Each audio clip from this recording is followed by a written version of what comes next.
For me, this new Silk Road is just one opportunity, but it's impossible to think that it's the only one opportunity. And if we want to have the peace, and if we want to have good development in the future for economy, we should have initiative with other countries. China is important country, but India is important country, and we became most and most important country. We know that India is very well advanced in this subject. This includes the peace pipeline project.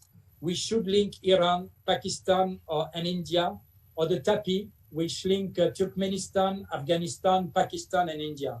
We know that the Indian government is very active to prepare alternative projects to Belt Silk Road. In November 2017, New Delhi launched the Asia-Africa Growth Corridor with Japan, with aim to strengthen trade between the two continents.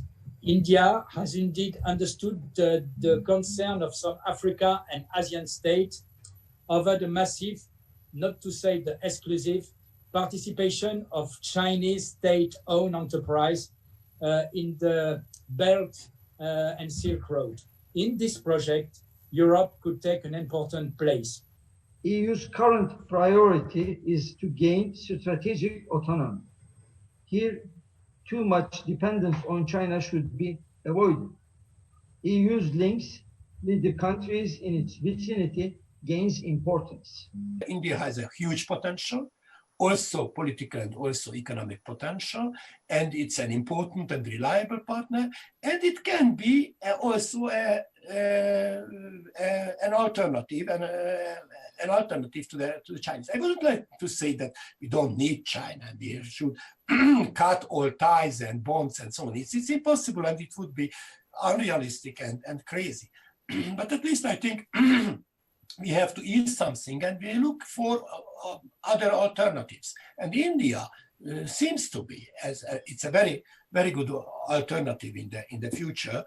And I hope so that we can use this opportunity. China also presents maybe a different sort of governance structure, which can be a challenge to EU values and EU norms. So one important maybe issue that we are going to discuss today will be how we should evaluate China's efforts, especially China's, let's say, more assertive investment, economic and geopolitical initiatives in Europe and nearby regions. So how should the EU react to these initiatives? Can we see China as a partner, or is it a strategic rival, as also underlined last year by the European Commission? So how should we, let's say, position China's role in Europe and around the region?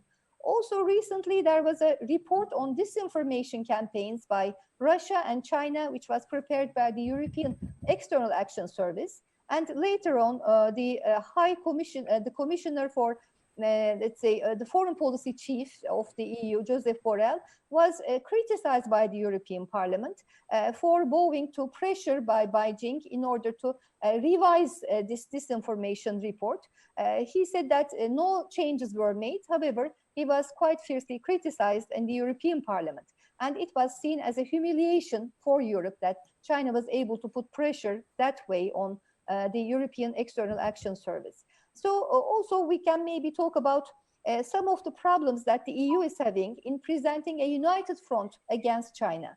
For example, some member states blocked condemnation of human rights violations in China. And sometimes we see that economic interests of member states prevent the EU from engaging with China as a whole, as a unity or as a bloc, let's say. So member states' economic interests may take precedence.